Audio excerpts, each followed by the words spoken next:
cheesy pick, but it's one that people aren't familiar with, is a Kennen mid. But then you also go look at Soligo. We talked and just saw Fire and Julian against each other, control mage players. Soligo there's concerns about his control mage champion pool, where he's playing Aurelia, Aatrox, and Akali a lot, and he's very good at those champions. It's just, can he branch out from that? Because he has the mechanics, he's able to play the assassins and has that game sense for it, but is he able to play the other stuff is the question. We already see the Aurelia ban here from blue side. Yeah, I think the cool thing about a lot of these players is like, this is the kind of meta where if you have mastery over a lot of different champions, there are so many different picks and strong flex picks that having mastery over your champions is almost never felt as important as it is. So again, you're trying to impress, you're trying to get picked up. This is the kind of environment where you can really shine. But back to the draft, as you mentioned, Lucian, the final ban there for Infernal, joining Nocturne and Aurelia. And there's Akali and Tristana, interestingly, for Mountain, with one more to go. Yeah, potentially, I don't know if they would ban the Aatrox here or the Urgot. This feels like he might go after a support, throw another band in there. But maybe even something like a Xayah, because Xayah jumps up in priority with the Lucian and the Tristana taken away. But the LeBlanc, so it's kind of pinching that pool a little bit more, but it seems like they already have something in mind here. And the Victor flex. I mean, I was going to say they banned 3 solo laners, generally 3 mid laners, but Victor is probably the best power pick still left open with so many of those strong champions taken away. So an easy pick either for Misty or Stromp. As there's Braum. Was banned both times actually in the last series, but has clearly been a pretty standout champion in general, but especially here at Scouting Grounds as Fragus. This is what I would be afraid of. Yeah, he got Xin Zhao. We didn't see a Braum or Xin Zhao last series, but it was mostly because the Xin Zhao just wasn't picked, but the Braum was banned away. Braum, very good aggressive and defensive support that enables your team, and then Fragus now has options for level 2 ganks, mixing up his strategies between games too if he gets the Xin Zhao again, but this is one where he can be very aggressive early, and you have to get something like Camille to answer a potential level 2 gank so that they'll take here for Sir Kenji. And some people might be familiar with Sir Kenji as more of a support player. He plays Phil at the top of Challenger, so when you look at his solo queue, a lot of it is mostly support and then a lot of jungle picks in there. When they looked at, there's only 4 spots for each role, right? He was the number 4 jungler, but he was like the number 6 support. So even though he main support, there were more support players that had higher LP than him, so he couldn't get in as a support. So he's playing jungle here, but he does play both roles proficiently. And I think some people have been like, hey, what's this guy doing here? Well, he's in the finals. That's what he's doing here. So has a chance to prove himself against one of the players that has looked very good in the jungle on the other side. Camille was joined by Urgot, so still some flexibility, but solo laners are sort of revealed here, at least from Infernal. And looks like Aatrox will round things out there for Mountain. Do not want to lose a power pick here as we move into phase 2 of bans. Yep, welcome to the Nebulous Draft, where you don't know if the Victor is top, mid, you don't know if the Urgot's going in either of those roles either, and then the Aatrox is the pick here to match, where you can put it in the mid or the top. But like we had said, Soligo very good at the Aatrox himself, but Fate God can play it as well. So I think what will happen here is Mountain will save their top pick for very last. They'll pick their AD, they'll pick their marksman next. And then they'll go ahead and round out with the counter pick in the very final portion. I don't think it'll actually matter too much in that regard, though. So come to think of it, they could actually save it for later. I like the Jax ban there towards Fake God. He's actually played Jax into Victor. And even though Victor is a matchup where he takes Kleptomancy and just bullies melees out, he was able to win that matchup and smash the Victor, because Jax is his most played champion in solo queue, and it's one that he will... His counter strikes, I always feel like when I watch him, they're a little bit larger than mine. It's just like he hits a sweet spot just perfectly with it and knows that champion in and out. There's Kennen banned as well, and 2 supports on the Mountain side with Rakan and Morgana taken away. That does leave Kai'Sa open for Prismal, who will snap it up pretty quickly. And leaving potentially counter pick for the top lane there. Mountain, of course, will have flexibility with that Aatrox. And Infernal, we'll see how they finish off this comp. They need a bot lane by the looks of things, so see what they want to take here. And Xayah makes the most sense for safety. Fits the meta. I would say it's Xayah or Sivir, but I don't think they need a Sivir here for the composition. They don't really enable too many bruisers. It would be the Urgot, but they already have substantial wave clear. And now to round out the composition, I would say potentially Alistar or Thresh here are the 2 kind of gimmies, but it is Duo King. Exactly. Those are not champions you generally associate with this player. Yep. He is the man that plays that champ right there. If you do not know Duo King, formerly known as Consensual Clown, will play Soraka. If you've ever looked at a Sona guide at high elo, he's the guy who was like, yeah, you take tier on Sona and you get a Lich Bane and you carry the game. So Consensual Clown was his name before, but now he is Duo King. And like Danon had said, they'll probably win the early game. It's because he is the perennial play for lane support here in Scouting Grounds. I think you put it really well when I was asking you about it. It's like, hey, this guy's playing Soraka, what's going on? Oh, there's Vel'Koz's last pick. We'll worry about that in just a second. Looks like it is going to be Aatrox's top lane as a result, so fun to see that matchup play out there. And of course, we still have to see if Infernal want to flex their solo laners around, because both Victor and Urgot can fit into these lanes. But you feel like you described him as like a defensive player that plays to win lane, right? Like you play safe, but you still play to win lane. Yeah, like there's two things that he will really go after. It's the Rakan and the Soraka so far, where if it's a lane where you can just survive, then he'll play the Soraka and then they'll win lane via that kind of out-manaing you, out-trading you over time. And then if it's a lane where he has to be responsible for the engage later, where they don't have a Camille or anything like that, he'll play the Rakan. And people have been learning that about him slowly but surely. He hovered the Sona, but I don't think he's played it yet in the Scouting Grounds. It's been pretty much alternating between Soraka and the Rakan back and forth as much as he can. Well, does have Soraka this go round. It looks like we are finished off with the solo laners locked in. They will be as they were in the champ select. So Victor top lane, Urgot mid, and Aatrox, as we saw before, top side there for Mountain.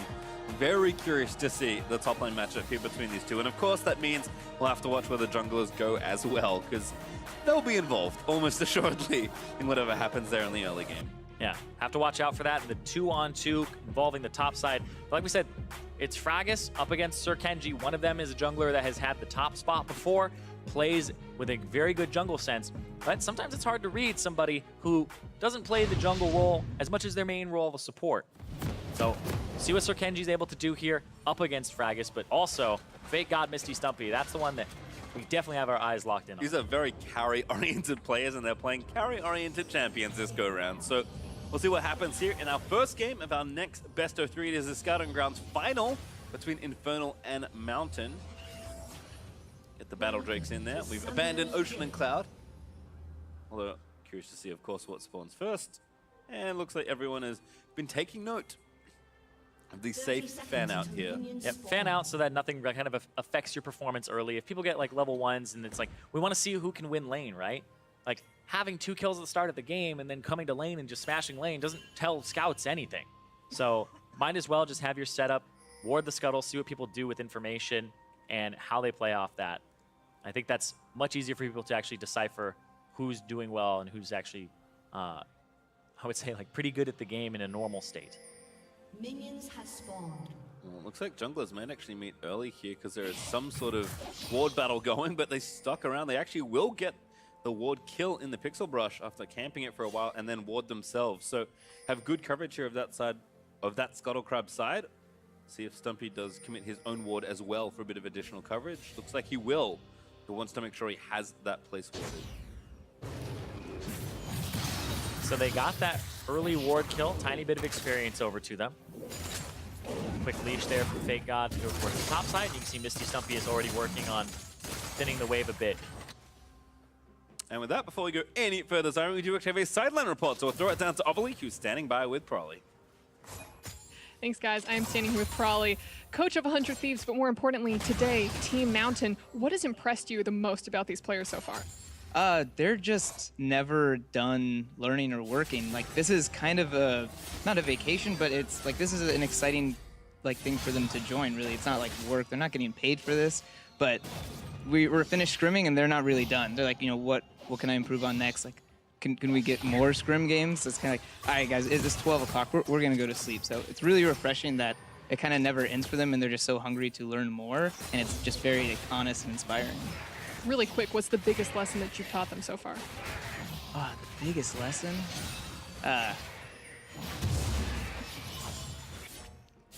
Be as one. It's a team game. Always be playing together, like pick each other up, you know, friendship, camaraderie. It's really important. Well, Prolly, thank you and best of luck to your team. Back to the casters. Thank you very much. Very enlightening there from Prolly as Fragis is on the warpath once again. Already run the Scuttlecrab battle, now going straight for the mid lane. That's going to force Strompa's flash. Yeah, it looked like Strompa's actually had buffered the E, and then Fracas got the E in as well, and just got flipped back instead of Strompa's actually traveling. So he burns the flash there, but during that, we saw that Fracas was able to actually push Scoutg off of the bottom Scuttle Crab based on his route where he went red to other Scuttle and had a ward there. And look at that, Duo King already flashed, and he has marks on him. Yeah, he has to know what's happening. Here's Fracas again. There's the flash forward, looking for the first blood, is going to grab it. And now Braum again may claim yet another, a double kill for the Xin. Yep, Fracas, well, said he's Faker on the Rift, gonna 1v9, but there's some setup there from his team. Great from Call Lin to get those first initial little punches off and get that stack going for the concussive blows. But that's what you were expecting, where we said Duo King and Tactical, they're just winning the lane. That's what they're all about right now. And Saligo, and I had to burn both summoners there. He tried really hard to hold on to his flash, but unfortunately could not do so. Some good pressure there to at least get the summoners out, but we'll see if a revisit is due in just a moment. Looks like Scoutg will start with the Raptors here. We'll see this one more time, because watch Call Lin, goes with the flash Q, and then gets another hit off. So there's 2 stacks on Duo King, the flash into the just stun, completion from Fracas, and just beautiful there from Call Lin to allow the pressure to come in, but that was good control. Oh wow, he Fracas. got it. Now actually a fight gonna break out. Soligo can't really join, but that invade kind of went pear-shaped for Kendra. He wanted the Raptors and still didn't get the big one. And I honestly think like that, if you look at what happened to make that happen, it starts from the first killing of the ward on the top side. Because then he gets red buff, he goes all the way to the bottom side, they see the Camille doing the Scuttle Crab and going for the gank there and knowing his route. They take the Scuttle Crab away. This forces Camille to go top side to get her red and Scuttle Crab because she hates doing multi animal camps, like not killing the Raptors, the Krugs, etc. Like before you have your Hunter's Talisman, it really is terrible. So I like that that was all set up there, but it's also the lane that wants to play aggressive. It's a double range lane with a Soraka with Aerie that wants to go after this lane with the Braum and the Kaisa. So this seems like a well thought out route / game plan from Fracas, where he was gonna start top, go immediately to bottom to throw off the enemy jungler, and then take over the bottom side and section off the map and make that play happen, because the bottom lane with Soraka, you want to push. Exactly, and it's not the first time I've seen this happen from Fracas. I think it's a hallmark of a strong jungler when you continually look at them play and you think to yourself, man, that guy was really in the right place there. How is he always in the right place at the right time? And it turns out, when you're very good at the game, you just think about these things, you consider the variables, and more often than not, you're doing the right thing in where you choose to go. Because it is a very open field as far as where you can go from early jungle routes. And as we've seen, jungle influence is so important in the early game that what you actually do matters a lot. Yeah, it's like people can, you can read the map state, but predicting the map state or guessing what it's going to be like based off of lanes in the next 2 minutes is very important for junglers at the highest level. And that's what separates a lot of people, is the visualization of where things are going to be, and also the communication of, can you make it look like this in a minute? Can you freeze the wave? Because this is what I'm going to do. And it felt like that was very, the pieces fell into the right place too perfectly, that I refuse to believe that that was not something that was planned out from his route initially, because that is just too serendipitous at that point. I have to agree. And again, he's looked good, looked very intelligent with a lot of his early pathing. So continuing to look good there. To have a pause, as I'm sure you all are aware, Colin apparently cannot see at the bottom of his shop screen, which is a little awkward, but hopefully we get that fixed up ASAP and ourselves back into the game. It is interesting, though, that, I mean, I guess we could have expected it given how much we've seen and heard from Fracas, but all of a sudden, like, we were expecting maybe the top lane to tip the scales a little bit more, but we haven't seen them just yet. Really, early on in the series, it does feel like it's very jungler-centric. And I think maybe that fits the metagame as well, because junglers, there are a lot of aggressive junglers that are strong that you can play, and the things you do early, as always, matter, but they matter, I feel like, even more given the current jungle pool. Yeah, and also Scoutg, you know, he's a support player, but also he plays jungle at the high level as well, like we were saying. But the junglers that he would play are kind of like Sejuani, more defensive junglers. It's not like all about the Camille or the Graves or being up in people's faces, those high mechanical junglers that rely on skirmishing. It's more the team fight oriented, I'm helping supportive junglers, and those are not in vogue right now. They are completely, pretty much out of the meta. It's you'll struggle to find one, and I think that would be Gragas, who would be like the highest up there, where you have a little bit more tankiness and durability in the mid game. But Scoutg versus Fragis, this becomes kind of a difference in styles too, and how they play the game, because Scoutg is definitely a little more defensive in the way that he plays, whereas Fragis is very aggressive, reads the map and predicts what the map is going to be like, and kind of sets things up. So it's going to be a matchup where I feel like Fragis, with those 2 kills, is going to be able to get a lot done with the map. I have to agree, but to Kenji's credit, I thought maybe he'd fall back on some of the more utility junglers, but has been playing to the meta. Again, because so much of this event is trying to prove yourself to the people that are watching you very closely. But we are going to pop ourselves back into the game. Prismal hanging out right now, but not solo for too much longer. Fragis picks up the blue buff and runs left side. Runs left side, potentially to go into the jungle and place down a ward. And he's going to wait for that Scuttle Crab, because Camille's love Scuttle Crabs, so you want to be able to take them away as fast as possible. And this gives you more vision on the bottom side, which is where he's been playing. And Duo King without summoner spells, if he's going to push up, it's going to be so hard to do so. And now he's going to sweep and go.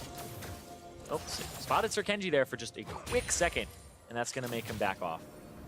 No, but still gets the requisite information. Is going to be spotted now by the Scryer's Bloom. Can see that ward though.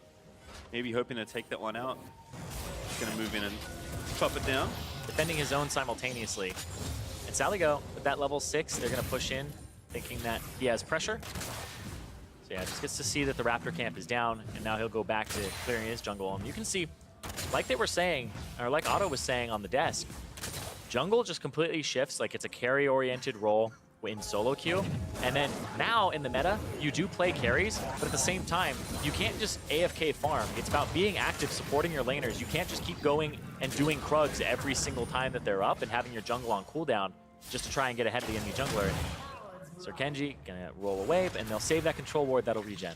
Yeah, another good bit of team play actually from Mountain. Had the bot lane push, moved in to protect that control ward, knowing that Kenji was looking for something around the other side. This has interestingly isolated the top lane. We'll pop back there in just a moment. Stumpy has his Hex got upgrade #1 finish versus the Warhammer there from Fake God, and in a matchup that we haven't seen that much of, at least in recent memory, the 2 carry players are going blow for blow right now, at least as far as the CS goes now.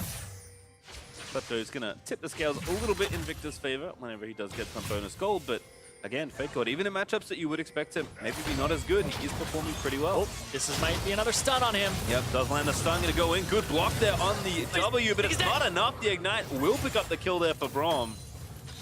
Yeah, fact that he doesn't have his flash. As soon as they land the Q, that was Call in, going for kind of a fake out there. It looked like he was going for tactical, and then he just shifts to the side, puts the Q on Duo King, and is able to just land it, and they're able to deliver it. Going after the Soraka, focusing that one first is so important. And you were talking about like a matchup that you will typically lose. That's something that you have to watch out for here, because like I said, Fake God knows how to play those Jax matchups into things like Victor, and the Aatrox matchup as well. These are not simple matchups to play. You can regen a decent amount, but you have to watch out for the poke that comes out from Victor in the early parts of the game, because you'll just get zoned off the wave, and right now the CS is even. I mean, yeah, given the relative power of Victor as a champion, which right now is pretty high, he's impressive. He's, you know what, just give him Victor. I can deal with that. Nope, this is a Scuttle fight, and Infernal are actually 3 people here first. Should be okay. Gonna get zoned off here. Can't really get on top of the Scuttle to go left. So Kenji and Stumpy able to make sure they collect it for themselves. And Fake God, the wave is in a really bad spot for him now up against a ranged champion. Right there, he would have really liked to potentially recall during that time instead of having to contest the Scuttle. Might actually just have to back off anyway. Yeah, because now he doesn't really get to do anything for the next few seconds here, except go after the control ward and hope that Camille isn't there to gank him as soon as he goes for it. Isn't quite close enough. As we can see, Kenji actually in the blue side jungle right now, and does have now Fragis behind him, just making sure, covering in case Camille was there, which is another smart little dip in. Yep, Fragis got spotted because he went through the Scuttle Crab after going over the wall with the Blast Cone. But this is Fragis actually helping out. This is what a top laner loves to see, is when the jungler will come to help try and break a freeze, but it's just going to be barely enough. I think this will actually slow push back towards Fate God, so now he'll take the recall.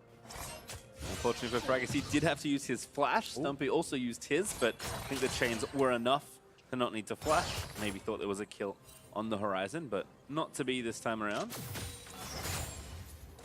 And Tactical, despite, again, Duo King having some struggles in the lane, is just fine as far as CS goes. Probably expected in this kind of matchup, but still good to see the lane staying afloat, although that early gold will eventually become something there as Prismal and Colin build up that advantage and spend that extra gold. Vel'Koz though hanging out. Seen a lot of Urgot mid today, curiously. Yeah. It's a good champion, but he's got Cole in this matchup too to try and spike himself for later. But Fate God, yeah, just wait for the wave to come in, and he'll just clean this one right up. Because it was slow pushing back towards him. Decided not to go for the recall. And Fragis on the bottom side of the map, so yeah, now he definitely has to play defensive. Yeah, level 6 for both junglers as well. And there's an ulti from Stumpy. Knows that he can pressure him down. Maybe even force out an ulti. Good Umbral Dash, so gets him out.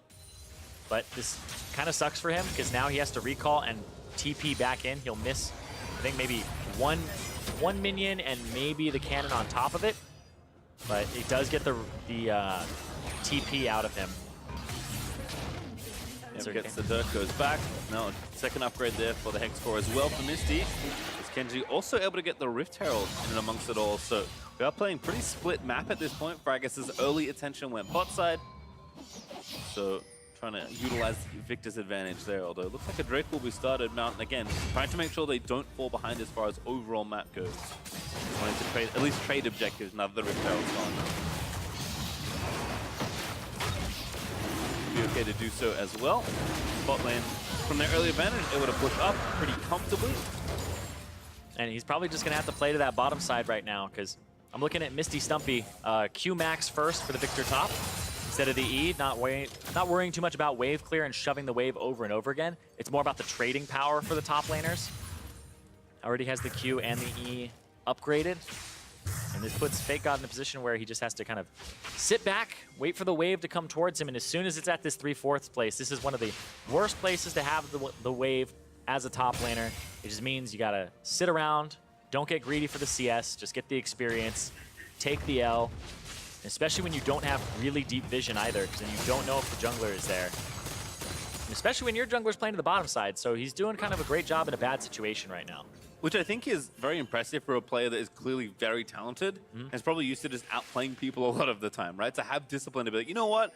This is a position where I have to actually play back instead of try and outplay you and do something silly. So good to see him showing some resolve as Fragis absolutely shows himself in mid, but is covering the wave right now. Might as well take a few while you're there. Yeah, why not? Just go ahead, help yourself. Right. Looks like going for a ward there. Strompist is going for a ward in the jungle. Didn't actually place one down on his way in, so a fake that he put a ward in that area. And there's Fragis going to clean up this area. So they're trying to... It's an interesting map state at the moment because Fragis is on the top side of the map where most of the control is from Infernal, whereas Mountain has so much control of the bottom side with their control wards being very close to mid. And you can see that the bottom lane for Infernal is trying very hard to just have shallow control so that they can at least see the ganks that are coming, because that turret is very close to being knocked over. And, oh, doesn't quite make it. Yeah, misses the flash hook shot there, and now going to turn it back around. Kenji going to get lasered to death as Fragis picks up yet another kill. Fragis in there again, 3-0 on the Xin Zhao so far.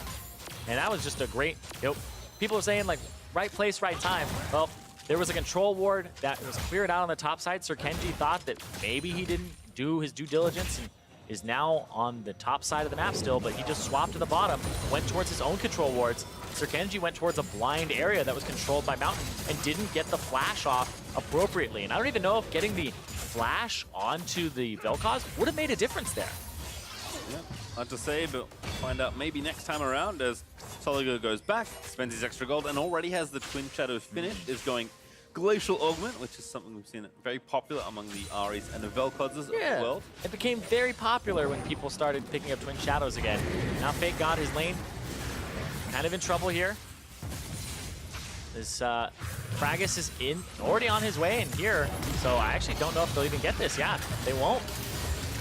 Was already on his way. Yeah, nice timing once again. I mean, Fake God is struggling in the CS department because Stumpy is basically hard frozen the lane as much as he could before it reversed back, but will finally get himself some CS here. Still going to be about 20-25 behind. Timmy gets them all, which he does to his credit.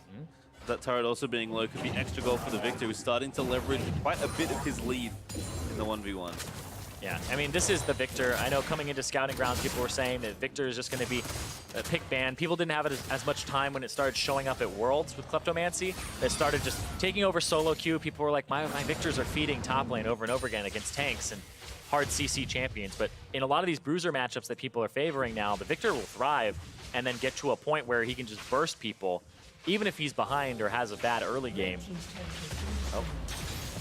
And he get that first turret for himself with almost no help, I would say. There's few dips in. The Rift Herald drop off there. Just got the charge, but not really anything in the gank department. Just some pressure, and now going after Fragus. Ooh, good flash, but again, easy force there for the Camille. Strumpus also roaming up, but his Twin Shadows going to quote the Glacial Augment again, going after the jungler. Going to dive in. That damage does so much as Soraka heal.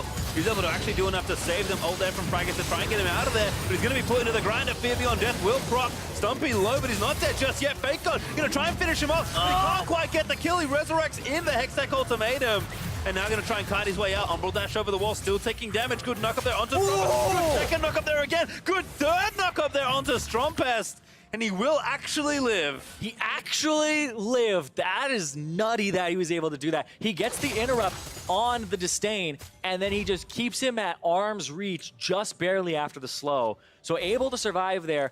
Still, Stumpy also able to survive on top of it with the maxed Q, the shield coming through, and then also the fact that there was a little bit of that Fear Beyond Death fear that stopped him from getting a final auto attack onto Misty.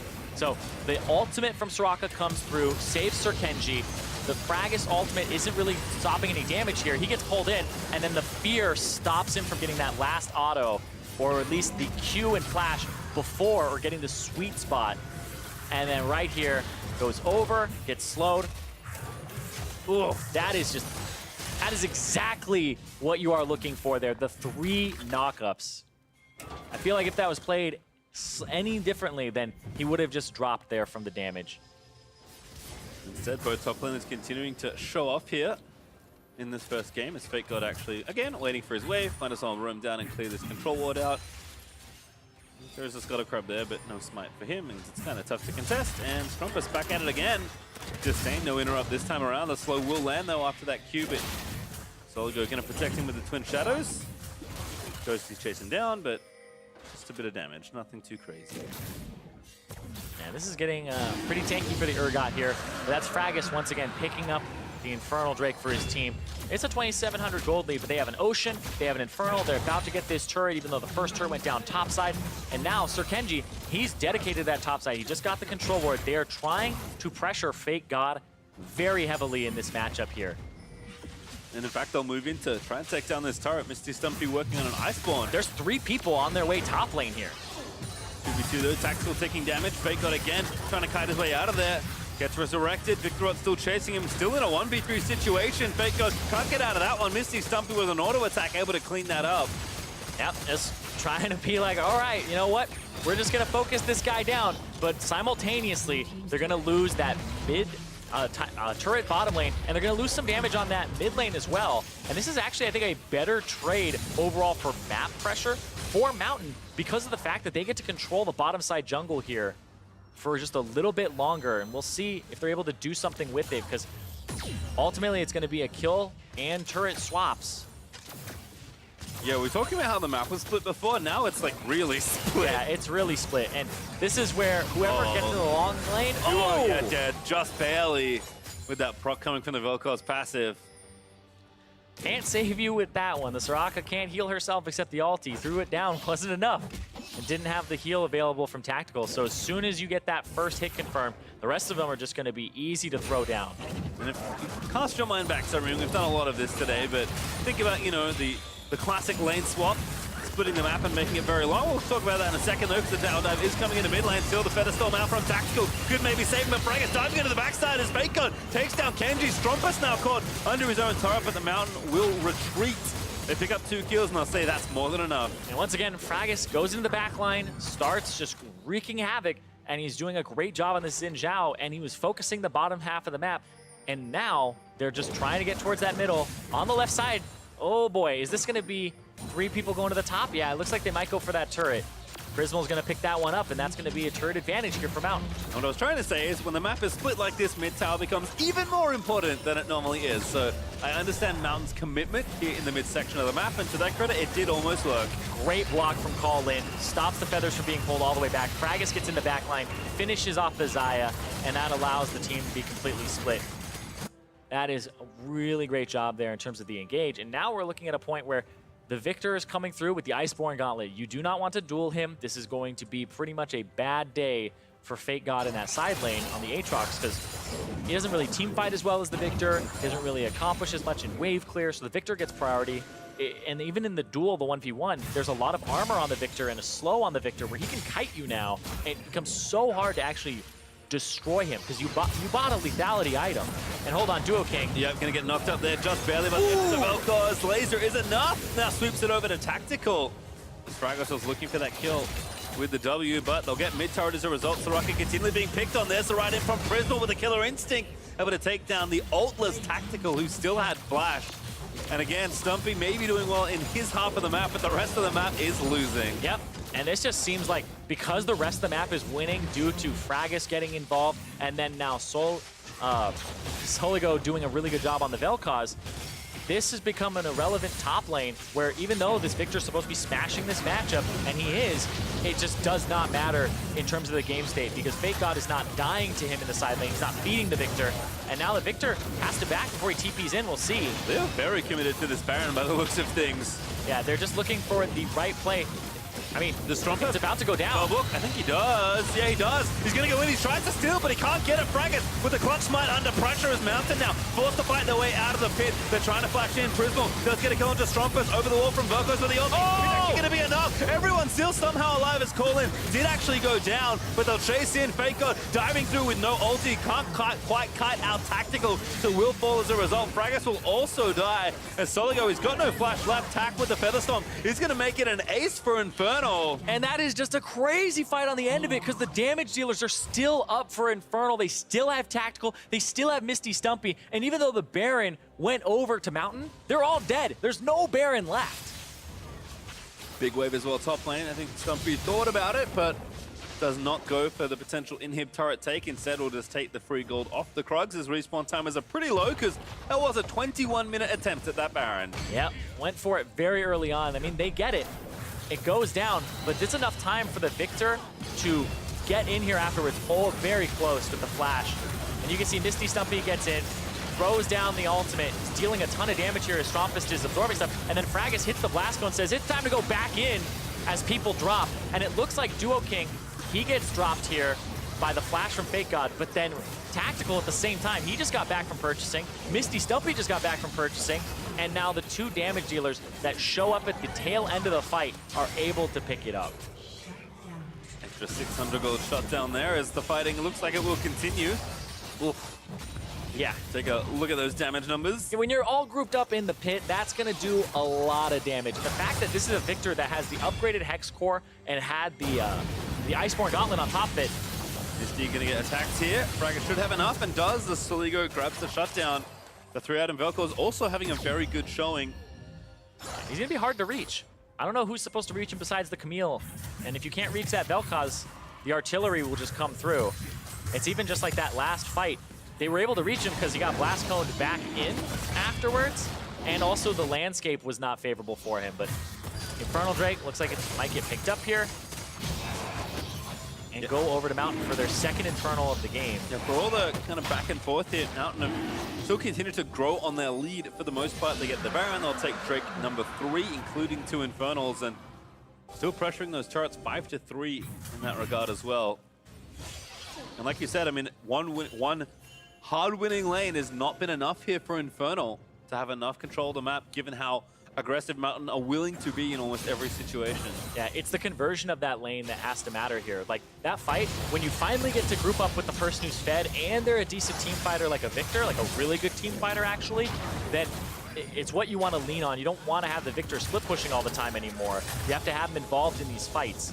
And so it becomes a question of how much can Fake God pull him to the side, threaten turrets. So Fake God's almost going to become like the bait for the rest of the game to try and just pull the Victor to the side and threaten turrets and say, okay, you're wave clearing against me, you're not wave clearing against the rest of my team, and then they can go for picks with the Vel'Koz, with the Xin. And again, credit to Fake God for just accepting his job. Like you said, he cannot win that 1v1, but who else are you going to send that's going to do any more than the Aatrox could? So again, just accepting the CS deficit, knowing that, you know what, if I get in a fight, I can still be relevant. I need to be tying up this guy's time in a side lane, at least when I can. Yeah, because, I mean, the Aatrox is not as potent of a team fighter as the Victor, so it's just way more worth it to have a fed Victor that can team fight, like being pulled away by an Aatrox that is not as good in those big fights.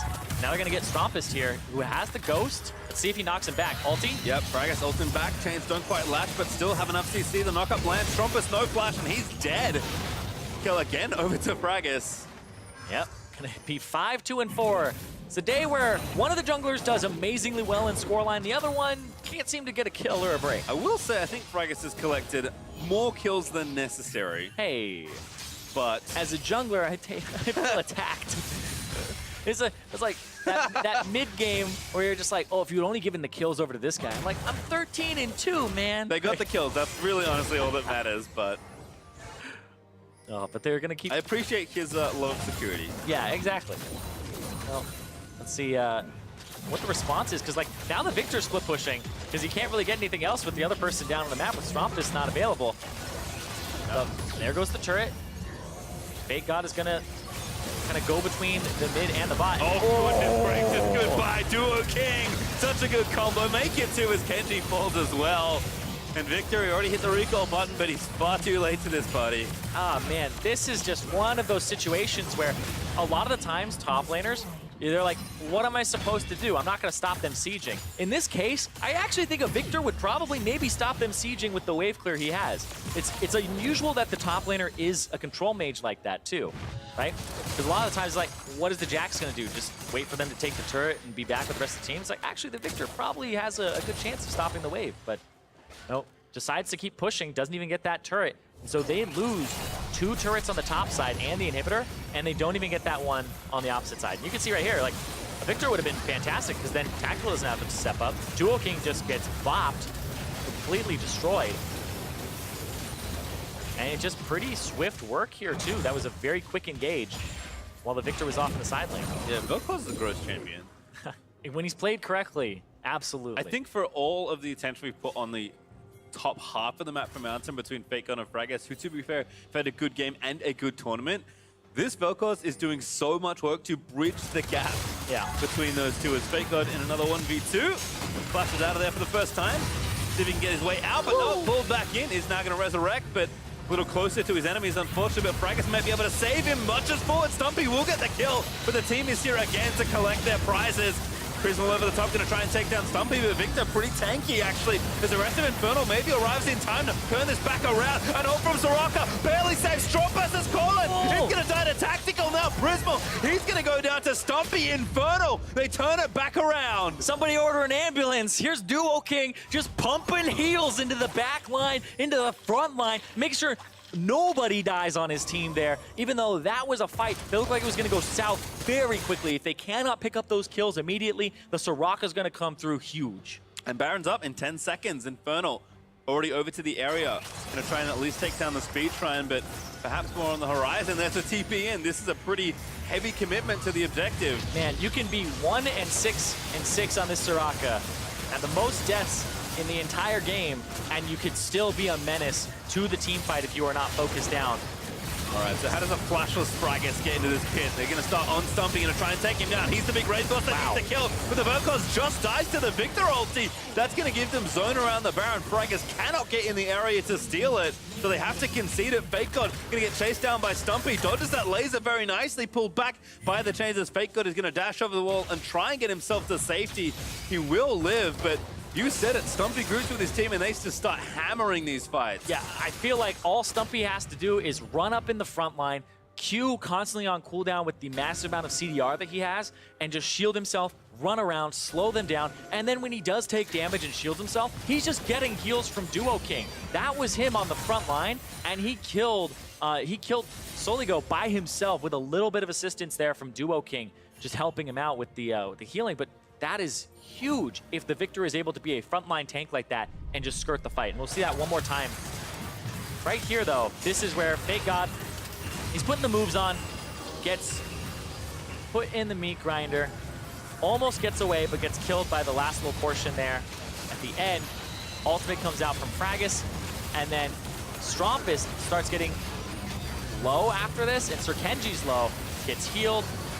Duo King throws down the ultimate, saves Strompus just barely, who walks away with a shield, and then the flash for the heal onto Stumpy, who just flashes for the final little blow there. But he was on the other side of the fight without much assistance from Duo King almost the whole time, and he's able to just get a little bit of help because he's fed, and the Soraka's just gonna make that even a bigger issue for the enemy team. Yeah, we introduced you earlier to Vel'Koz. Here's Victor, also a very good champion.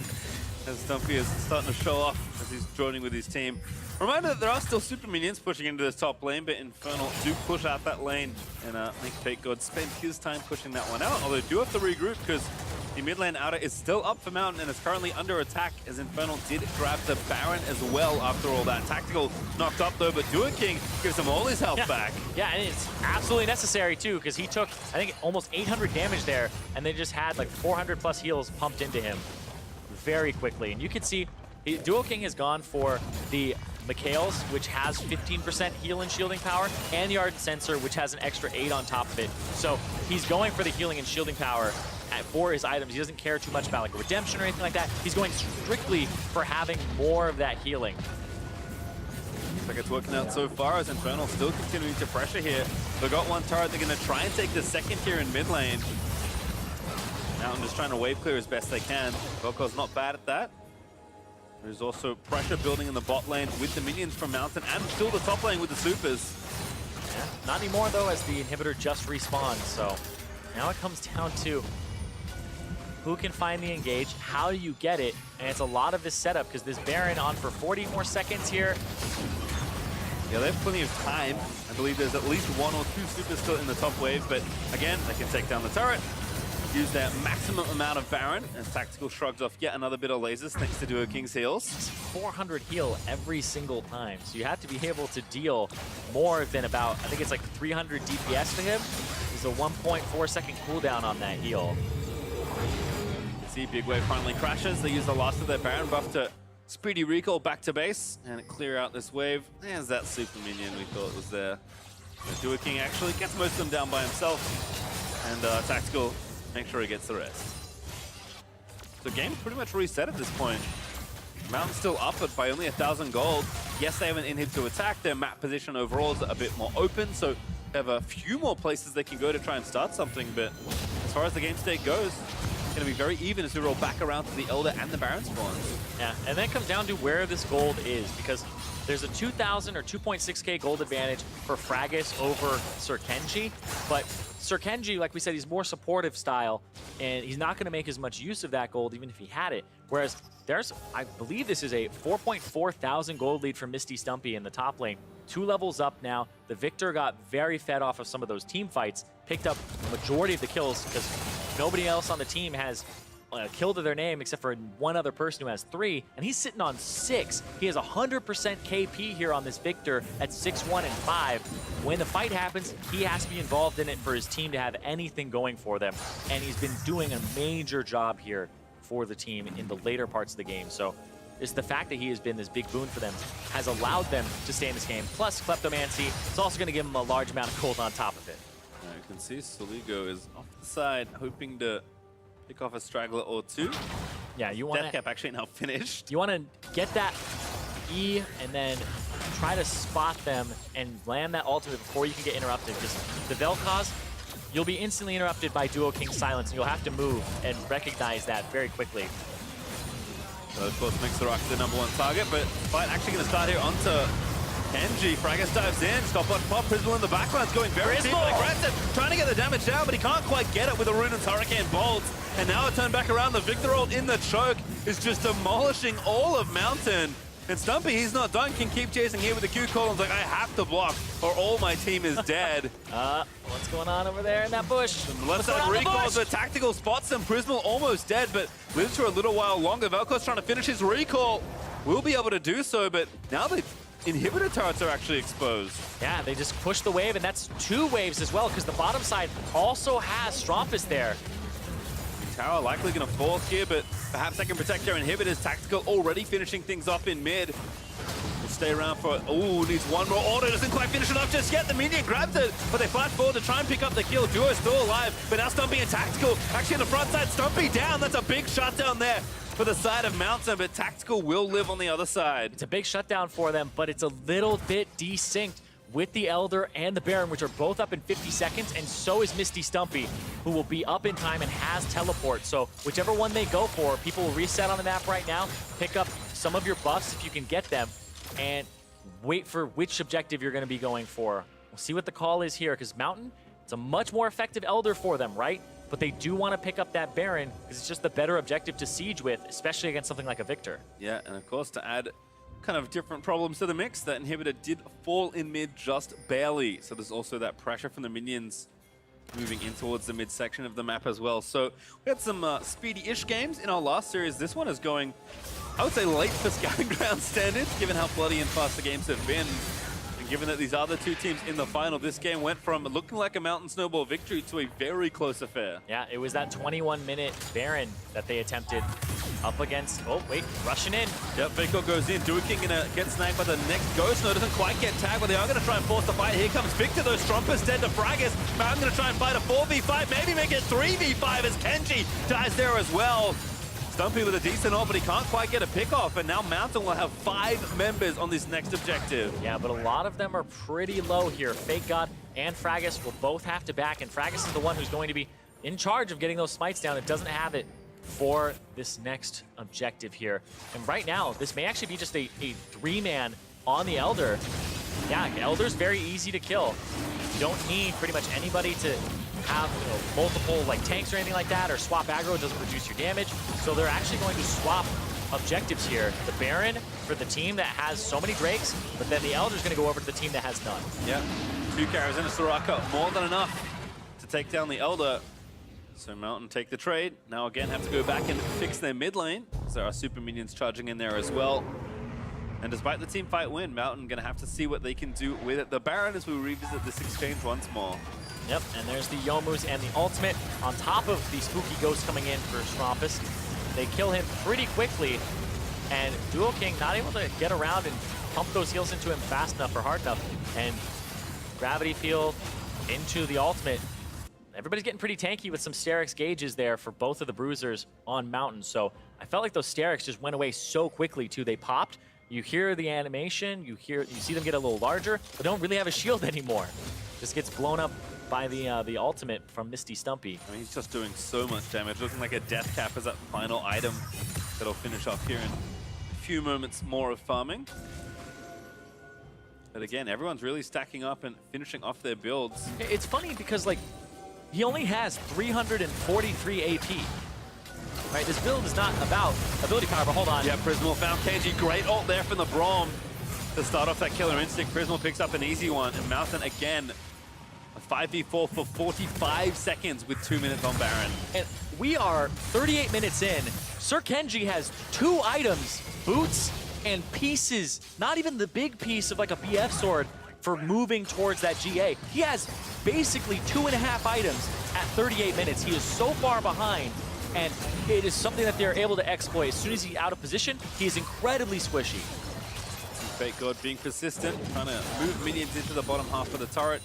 With the top inhibitor already exposed, Mountain are trying to take the other 2 lanes before they maybe go over there to finish the job. Stumpy again, though, pretty strong, but his team's waiting in the wings. Mountain trying to dip away, hoping somebody stands somewhere silly. And also just waiting for the wave. Turret, I think, will fall on this wave here. Have to be careful. The carries are very strong on the other side. That's going to be Kite's getting blown up. Was silenced for a second by the Victor ulti and couldn't flash out of there.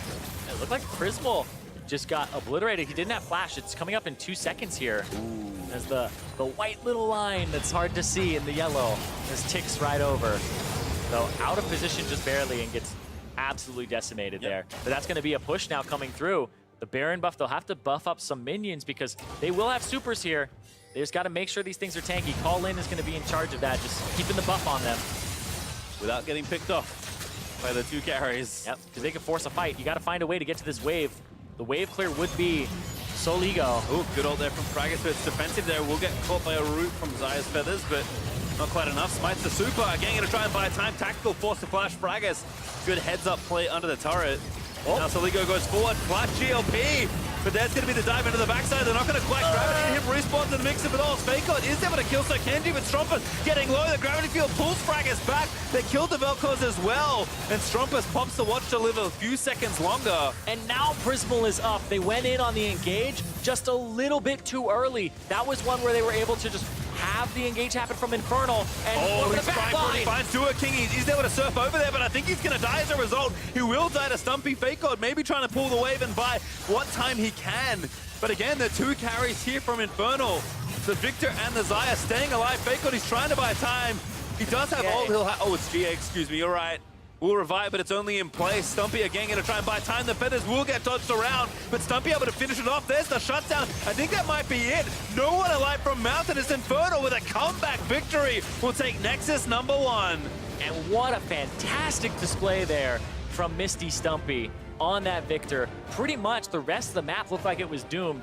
The Baron fight, he's able to come in, lays down a great ultimate, skirts the fight perfectly, and he's able to make an immense amount of use of his advantage. That was a wild game. Yeah, that was back and forth, but it was one of those ones where like that is a game that as a top laner in Scouting Grounds, if you are able to carry the game out of this almost like dead state for your team, then you're going to be somebody that people are looking at. I feel like in a lot of ways, all the players we kind of hyped up before the game started all played really well on both sides. And then I think people on top of that also played maybe better than we would have expected. And that's the game we got. And if honestly, I'm going to get 2 more of those in the rest of this best of 3, I'm happy to see more of these players play because that was quite a fun one. Yeah, it's always a treat to watch players like Fake God know how to play at a disadvantage, even though he doesn't get to do much in this game. But also at the same time, Misty Stumpy, like I was saying, like he's somebody that like I consider a really big role model because the fact that he is able to play like that and just pop off and play mechanically intense champions, it just makes me go like, what am I doing with my life, man? Like, we're casting great games. That's true. That's we're true. also going to throw it over to the analysts to see what they make of that game 1. I'm fine. Hello, thank you very much, Pastry Time. That was quite the game. I want to point out, by the way, that even though Mountain Drake did lose, Otto was the bigger loser.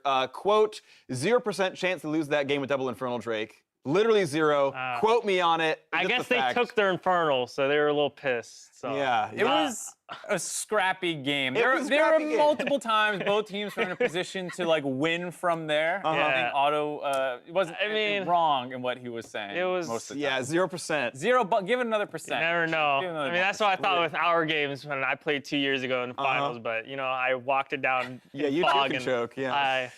There's always a way. There's always a way. There's always a way in Scouting Grounds. There is. There's a way in a lot of League of Legends games. I've seen crazy comebacks too. We've seen that happen. Either way, comp on the screen. Of course, we have Duo King. I want to kind of point out, right, bringing out his own pocket pick, the Straka coming in there, which had a lot of lane pressure. There's a CS lead, but gosh, did that get ganked? They got plowed through in the bottom lane really early on. Call-In, I thought was really good on Braum, especially to counteract that. Got some good flash engages. What did you guys see in this? To me, it kind of felt like top versus bot, where Misty Stumpy with the Victor was able to stabilize from a lot of the things that went wrong in the early game due to the bot lane getting ganked all the time, and a great job by Call-In kind of carrying that bot lane. So it felt like it was those 2 guys as the main focuses of each team. Yeah, I think for bot lane, like Mountain had Xin Zhao and a Braum against Soraka. It's like, okay, gank that lane. Use your flash and hit the Braum key. Like, at least there's that level of communication. It looked really well set up, and it was executed pretty well. So I think, yeah, it looked pretty solid. And like you said, it was just top difference versus bot difference. It's whoever could carry the game, basically. Yep, and certainly we had some pretty big missteps. I know at a certain point we'll have highlights of this game where team fights went in weird spots. You talked about the fact that the game was going to be able to be ended, and that got turned around. So this is one of those first fights there. The Q flash, I think, really well timed. Yeah, and Face then down. Tactical is trying to like help out his buddies, like, oh, Brahm's ignited, and then he's like, oh, now I'm dead. So at least he saved his sums. That's I give him credit for that, so that's good. And Yeah. then, yeah, This is a missed Camille E-flash. Yeah, and this is like where it starts getting bad to worse. It would have been a hard 2v2 because they didn't have vision on exactly where the Xin was anyways, and then they also missed the flash. Turns that one around pretty easily, but then things start working back in their favor. At this point, Victor had picked up a couple kills, and people go to the big purple throw machine. And even though they get the initial kills, this is some of that greed coming in where you all flash out, you can get your Baron buffs and reset on the map and have a good time with the people who got out and the Victor ulting. Or you can blast home back in! Hey, we in it. They're going in. And That's it's a 4v2 committed. right there, but then Xayah shows up. Yeah, the Xayah shows up who was dead until this point. You also have the Victor who was unfocused the entire time, who had just shopped the Xayah as well coming back in the fight, and they get wiped with their first Baron buff. Yeah, I mean, when that happens and Baron's on the map 25 minutes and it's like, okay, next Baron's like 30-something minutes, so it's just like no one has Baron, just 7 minutes of nothing too much happening, and then this right here. This is right before they like almost win the game. They actually have really good ward control. You can see lots of, as they kind of zoom out, control wards. 3 in the bottom jungle, 1 in the upper jungle there, but yeah. Oops, Tactical gets caught out and they just turn it around. Yeah, oops into oops. First, like you said, Tactical dying on Kai'Sa with flash up just gets rooted and then silence. Good job by Duo King. And then here with Kai'Sa, 5-10 seconds away from coming up, they actually go aggressive instead of just focusing on wave clear. Another huge mistake, which opens the game up to get turned around and lost with a gold lead, Backdraft. boys. That's what you like to see. Yeah. Want to correct myself, sorry, Prismal. Tactical was the Xayah. I'm sorry, the names were similar enough that I confused myself. But yeah, I mean, I thought Tactical, the real one, Xayah, actually had a really good game when bot lane was going really, really terribly. Still had a pretty positive KDA, 4-3-3 before that final fight. Right, had that catch onto the Kai'Sa, which was really good as well. But yeah, you see like that those giant chunks of gold leads. Like that is obviously a throw.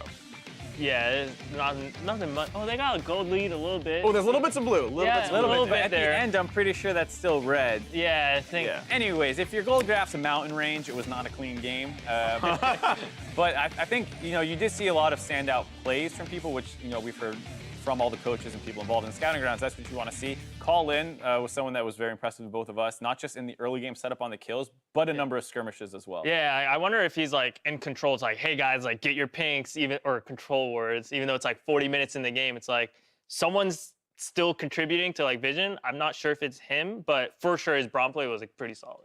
And then for me on the flip side, Misty Stumpy, I think it was like 56k damage. Yeah, that guy is By super far big the out here. most. It was absolutely disgusting performance. I mean, Victor is a very strong champion, but you got to see what he was able to do with that. Even in a game where things were not perfect for him, like his bot side was losing, Victor does want a little bit of time to kind of bully the top lane, and he didn't get that much time to actually create a monstrous gold lead, and it came down to a lot of late game skirmishes and team fights. It was able to be an item up on his opponent pretty much by the end of it all. Have heard word Mountain Drake has chosen to stay on red side, their side choice for this game. So much like the previous series, actually, we're going to have the same sides for the first 2 games. And we'll see what champ select looks like if they're going to ban away the Victor, because Stumpy obviously was smashing. And that's probably a champ you get away from him and you try to fight another matchup there. Going to be interesting to watch for. Either way, game 2 of Mountain versus Infernal is coming up, and we'll see who comes out on top after the break.